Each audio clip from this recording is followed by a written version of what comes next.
미국에서 현지 시간으로 지난 22일 신종 코로나 바이러스 감염증 코로나19 확산과 관련해 문재인 정부가 이를 빌미로 지나치게 교회를 제재하고 종교의 자유를 제한하고 있다는 목소리가 나왔지만, 문재인 대통령은 24일 오후 청와대 여민관에서 수석 보좌관 회의를 주재하면서 악의적이고 조직적인 방역 방해와 가짜뉴스 유포는 공동체를 해치는 반사회적 범죄다. 어떤 종교적 자유도, 집회의 자유도, 표현의 자유도 국민들에게 그와 같은 엄청난 피해를 입히면서까지 주장할 수는 없다. 정부는 국민 안전과 공공의 안녕을 지키기 위한 수단으로서 공권력의 엄정함을 분명하게 세우겠다, 이렇게 말했습니다.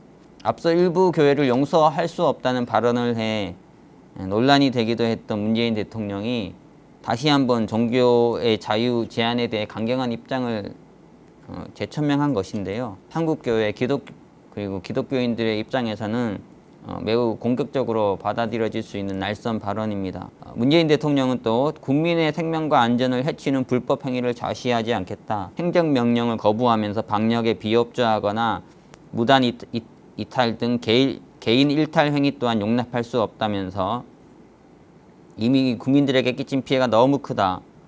다수 국민의 생명과 건강을 해치고 일상을 멈추게 했고 경제와 고용에도 큰 타격을 줬다. 한숨 돌리는가 했던 여행과 공연 등 서비스업에 치명타가 됐고 심지어 집중호우 피해의 복구조차 어렵게 만들었다고 주장했습니다.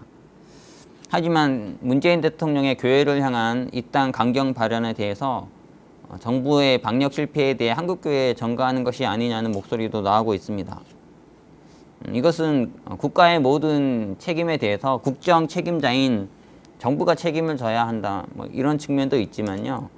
문재인 대통령이 코로나가 다 종식된 것 같은 발언을 3번이나 해서 국민들의 경각심을 떨어뜨린 바가 있습니다. 한두 번이면 모르겠지만 3번이라는 것은 심각한 문제가 있는 것이죠. 심각한 오판이고 흔히 삼진아웃이라 그러는데요. 게다가 의안에 대한 입국을 허용하고 휴가를 장려하기 위해서 임시 공휴일까지 만들고 쿠폰까지 발행하면서 여행을 적극 권면한 부분에 대해서는 말하지 않고 그것에 대한 책임은 다 덮어버리고 자신의 잘못에 대해 사과 한번 하지 않고 지금 분노를 교회를 향해서만 이렇게 쏟아내고 있는 거예요. 그렇게 해야 대통령의 권위가 세워진다, 이렇게 생각하시는 것인지는 잘 모르겠는데, 오히려 다수의 국민들이 대통령의 발언에 대해서 의구심을 가지고 있다는 부분도 한번 생각해 주셨으면 좋겠습니다. 물론 교회가 방역에 최대한 협조해야죠. 국민들의 안전과 보건을 위해서 방역에 최대한 협조를 해야 하지만 대통령이 교회를 향한 이런 강경 발언은 오히려 자신의 권위에 또 자신에 대한 신뢰에 안 좋은 영향을 미칠 수 있다는 부분도 조금 인식을 하셨으면 합니다. 대표적인 진보 논객으로 꼽히는 진중권 전 동양대 교수도 23일 자신의 페이스북 계정에 대면 예배 자체를 금지시킨다는 것은 다소 과소해 보인다고 밝혔습니다. 제가 내용을 좀 읽어보겠습니다.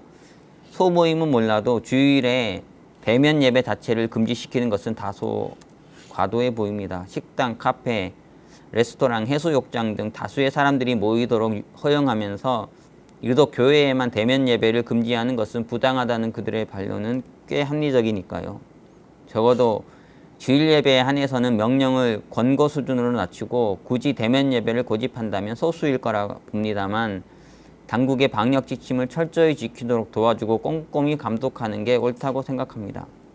그게 문제의 민주적 해결 방식이라고 봅니다. 교회 모임에서 확진자가 나왔다는 보도를 접하면 나 역시 입에서 욕부터 튀어나옵니다. 지나가던 행인들이 개독교인들은 오한마로 머리를 부셔야 한다는 얘기를 하더군요. 그걸 엿듣고 혐오와 차별이 이렇게 시작되는 거구나 라는 생각에 바로 반성을 했습니다만, 이해가 안 갈 겁니다. 그놈의 예배가 뭐 그리 중요하다고 거기에 목숨을 거는지. 그런데 기독교인들에게 주일 성수라는 것은 매우 중요한 의미에 속합니다. 나한테 소중하지 않다고 그들에게 소중하지 않은 것은 아니죠. 그걸 되도록 지켜주려고 하면 안 될까요? 헌재는 헌법에 명시된 양심을 이렇게 규정합니다. 옳고 그름을 판단함에 있어서 그렇게 행동하지 아니하고는 자신의 인격적인 존재 가치가 허물어지고 말 것이라는 강력하고 진지한 마음의 소리. 멋있는 말이죠. 사람마다 목숨만큼 소중하게 생각하는 게 있는 법입니다.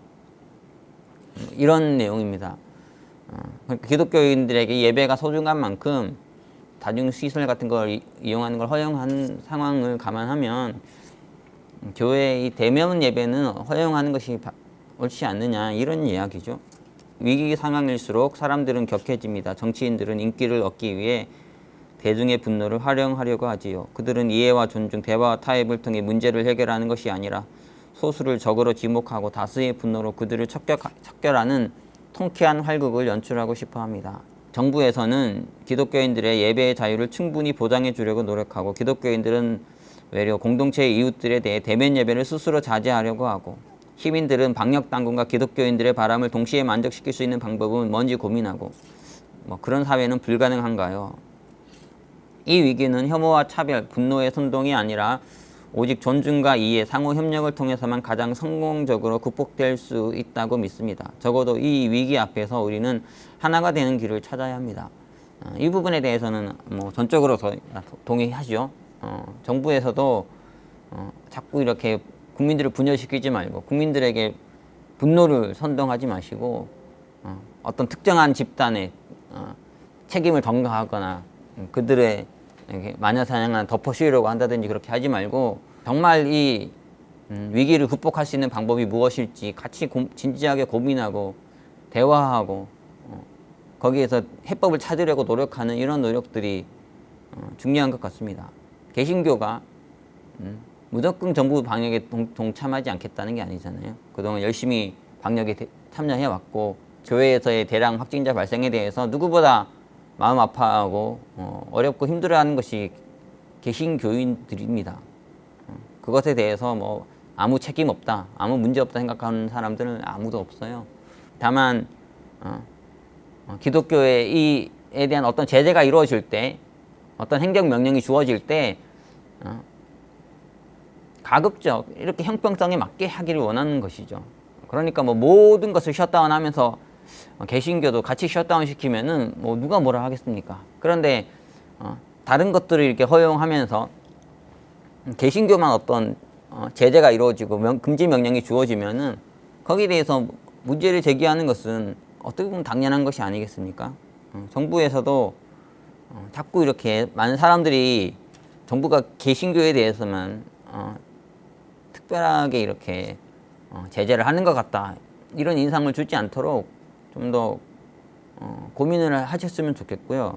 많은 이들의 불만을 사지 않으시려면은 모두에게 동등하게 비례하게 이렇게 행정명령을 내려주시고 방역대책을 내려주시면 될 것 같습니다. 진중권 씨가 어쨌든 기독교의 대면 예배 금지에 대해서 이것에 대해서 비판적인 목소리를 내주시니까 개신교 자체에서 말하는 것보다 좀 더 의미가 있는 것 같고요. 선별적 사안에 대해서 진중권 씨 합리적인 대화가 될 수 있는 부분도 있다는 생각도 듭니다. 정부에서도 이런 목소리를 조금 더 고민해 주시고, 교회를 자꾸 적으로 만들지 마시고, 교회를 자꾸 정부의 방역 대책에 협조하지 않는 것처럼 이렇게 만들어 가지 마시고, 어떻게든 이 교회와 함께 힘을 모아서 이 코로나 상황을 극복할 수 있는데 방역 대책의 파트너로, 협력자로 같이 이 위기를 극복하는데 힘을 모아주셨으면 좋겠습니다. 그리고 많은 교회에서도 무조건 정부에 대해 적대적이 되시거나 그렇게 하기보다는 같이 이 문제를 극복하기 위해 같이 고민하고,